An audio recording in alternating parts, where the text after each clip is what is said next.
good, YouTube? Quinn Wade coming to you with that instant basketball analysis on Analysis Playground on YouTube, exclusively on air forever.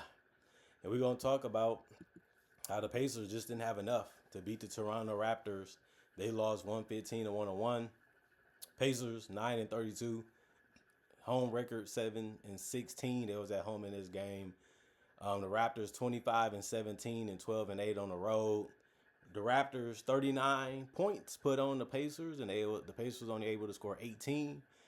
Honestly, game was over at that point. The Pacers did win the second quarter 30-28, in the third quarter 30-27, in the fourth quarter 23-21. But they got down so bad, and it was just away from them. It was nothing they can do. Just see how it plays out. It didn't play out in their favor. They ended up losing. Ingram was a big part of that. The mid-range jump shot is just a good weapon for somebody as long and as tall as he is. And it's not an easy shot, but he mastered it.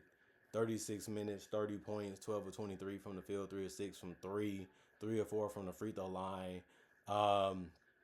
Everybody in the starting lineup got a rebound or more, an assist or more. He finished with 7. He also had 4 assists, 1 turnover, 1 steal, 3 personal fouls, and he was a 0 on plus minus. I mean, it's nothing you can really do, but just try to make sure he doesn't get it off the way he wants to. You want him to dribble. You want him to find a way to – you want to close that gap as much as you can so he don't pull up with so much accuracy, because he's already going to get a good look at it. You just want to make it difficult. You want to make it as tough as you can, and then you just got to live with the result. Jamison battled 20 minutes, 5 points, 2 of 4 from the field, 1 of 2 from 3. 3 rebounds, 1 assist, 2 turnovers, 1 personal fouls, and a plus 24 and plus minus. You know, he's just out there to finish off plays, and he didn't take a lot of shots. He didn't get a lot of opportunities, but he did what he could when he was out there, and he did put up some numbers in some other categories. Scotty Barnes, they was like leaving him so open that it was like, you can take it, but we're going to let you do it because we don't feel like you can make it. He was able to do it a lot in this game. He just took his time. He didn't rush or force anything. He just seen what the defense was giving him and just read it and just made the right play, whether that was passing or scoring. 26 points, 10 of 16 from the field, 1 of 3 from the three-point line, 5 of 9 from the free throw line, 7 rebounds, 13 assists, 3 turnovers, 2 steals, and a block, 2 personal fouls, and a plus 14 and plus minus.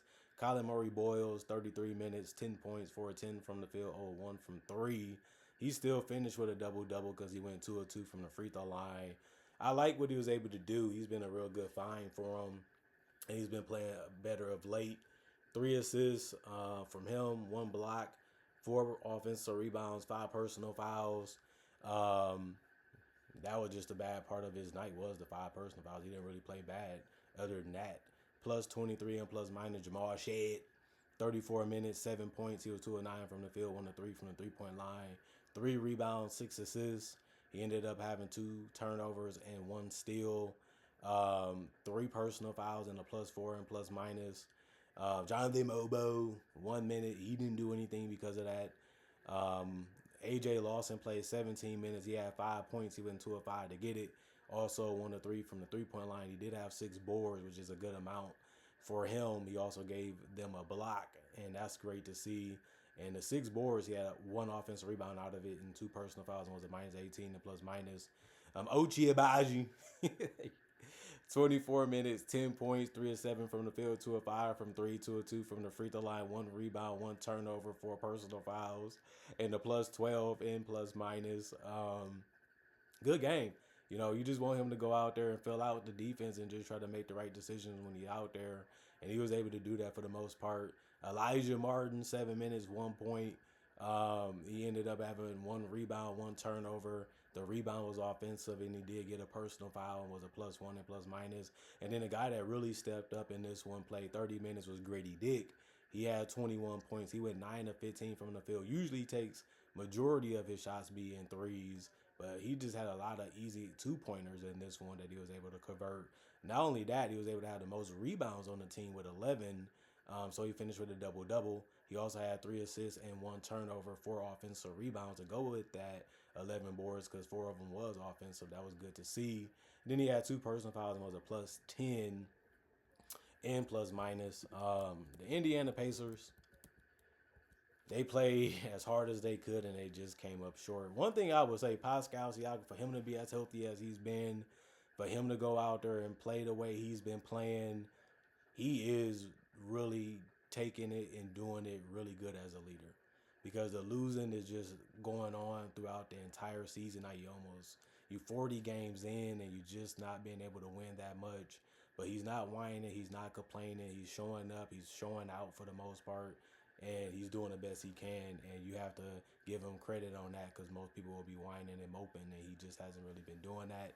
35 minutes, that was the most on the team. Obviously, he's the best player they got, so they try to ride him as much as they could. 26 points, 10 to 23 from the field, 4 of 11 from 3, 2 of 3 from the free throw line, 10 rebounds or a double-double, 4 assists, 4 turnovers, 4 offensive rebounds, 5 personal fouls. The 5 personal fouls ended up being the most on the team, but, you know, Toronto likes to come at you. They like to get at you, and sometimes you can get caught that way. A -4 and plus minus for him. Jay Huff, he was just basically dunking all his shots, and if he wasn't doing that, he was missing threes. He went 0 of 3 from the 3-point line, 3 of 6 from the field, 7 points, 1 of 1 from the free throw line, 4 rebounds, 1 turnover, 3 blocks. The 3 blocks ended up being the most on the team, which was good. He can do that. He's been doing that throughout the season. 1 offensive rebound, 1 personal foul, -10 and plus minus Andrew Nemhard. He ended up having 14 points in 32 minutes. He went 4 of 10 from the field, 0 of 3 from the 3-point line, 6 of 6 from the free throw line, 2 rebounds, 6 assists, 1 block, 1 offensive rebound, 2 personal fouls, and a -21 and plus minus. He scored when he could. He was very smart on the shot selection he was taking. But at the same time, he knew that he was going to have to use that to be able to find his teammates, and it worked out for the most part this game. Andrew Neesmith, you needed more from him. 31 minutes, 6 points just wasn't enough if they was going to win this one because he went 1 of 12 from the field and 0 of 8 from 3. But if I got to be honest, a lot of them didn't shoot that well from 3 in this one too.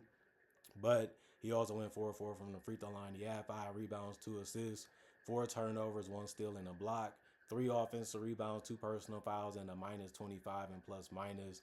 Johnny Furphy, 26 minutes, 10 points, 3 of 6 from the field, 2 of 4 from 3, 2 of 8 from the free throw line. He had a double-double. He doesn't usually do that, but it ended up working out for him.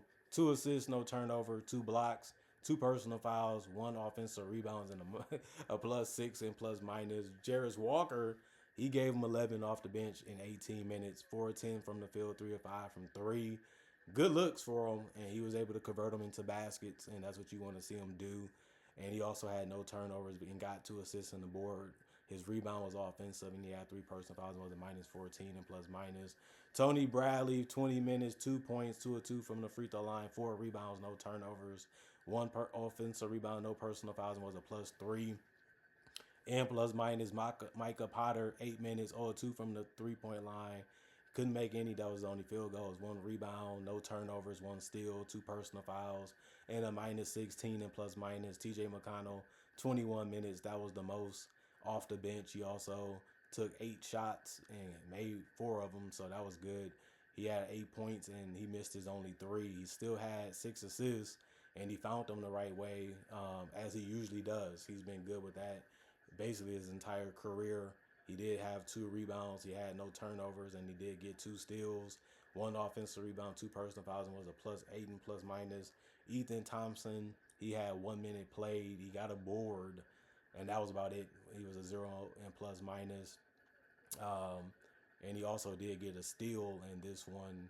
Not only that, he had no turnovers. He had Ben Shepherd, 13 minutes, 3 points, 1 of 1 from the field, 1 of 1 from the free throw line, 1 rebound, 2 assists, 1 turnover, 1 offensive rebound, 2 personal fouls, and a -9 and plus minus. Good game from him for what he was able to do in the time that he was able to do it, and was good. And then Quentin Jackson gave him the most points, 14 points, 19 minutes, 3 of 8 from the field, 3 of 5 from 3, 5 of 6 from the free throw line, 5 rebounds, 2 assists, no turnovers, 1 steal, no personal fouls, and a +12 and plus minus. Cam Jones, 1 minute. At the end of the day, that's all he was able to do was play. And once he played, he was back on the bench because the game was basically over. Other than that, 86 field goals, 38% from the Pacers. You're not going to win many games shooting that poorly, especially when you shoot 42 threes and shoot 29% on those. They scored a lot of their points, though, at the free throw line because they stayed aggressive when they couldn't get the other shots to fall. They just try to find a way to create contact and also try to make things happen as best as they could. And the free throw line rewarded them. The problem was they only shot 74%. And the Raptors, they shot 89 field goals. They shot 49%. They shot 28 three-pointers, 36%, 26 free throws, 65%. The Pacers had 46 rebounds. The Raptors had 49. 26 assists for the Pacers, 30 for the Raptors. 10 turnovers for the Pacers, 11 for the Raptors. 6 steals for the Pacers, 4 for the Raptors. 7 blocks for the Pacers, 5 for the Raptors. 14 offensive rebounds for the Pacers, 11 for the Raptors. And then 32 defensive rebounds, 38 for the Raptors. And then 21 personal fouls for the Pacers and 23 for the Raptors. And the Raptors, they was in control of this one. They never ended up giving the Pacers a good chance of getting back in it and pulling off an upset. Once you get up big, you just got to keep doing what you was doing successfully, and then also just continue to play hard and to respect your opponent, because we know how good the NBA players are, and they can get hot. Anybody can. Anybody can have a good game. Anybody can have a big night. So you want to make sure you're doing all those things right before the game is over so you can come out with the W. Comment, like, subscribe, share, hit the notification bell to get the analysis when it first come out. Y'all stay blessed up. Y'all stay good. Peace. And I'll see y'all later today, hopefully with more analysis.